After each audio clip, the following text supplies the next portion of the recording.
अक्षय तृतीया की एक कथा के अनुसार प्राचीन काल में एक धर्मदास नामक वैश्य था।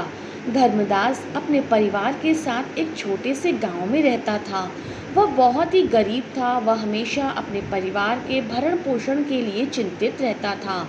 उसके परिवार में कई सदस्य थे। धर्मदास बहुत धार्मिक प्रवृत्ति का व्यक्ति था। उसका सदाचार तथा देव एवं ब्राह्मणों के प्रति उसकी श्रद्धा अत्यधिक प्रसिद्ध थी। अक्षय तृतीया व्रत के महात्म्य को सुनने के पश्चात उसने अक्षय तृतीया व्रत के आने पर सुबह जल्दी उठकर गंगा में स्नान करके विधि पूर्वक देवी देवताओं की पूजा की।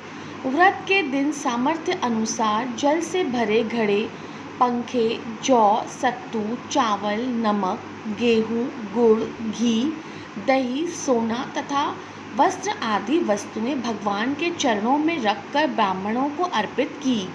यह सब दान देखकर धर्मदास के परिवार वाले तथा उसकी पत्नी ने उसे रोकने की बहुत कोशिश की। उन्होंने कहा कि अगर धर्मदास इतना सब कुछ दान में देगा तो उसके परिवार का पालन पोषण होगा कैसे। फिर भी धर्मदास अपने दान और कर्म पुण्य से विचलित नहीं हुआ। उसने ब्राह्मणों को कई प्रकार का दान दिया। उसके जीवन में जब भी अक्षय तृतीया का पर्व आया, प्रत्येक बार धर्मदास ने विधि से पूजा एवं दान आदि कर्म किए।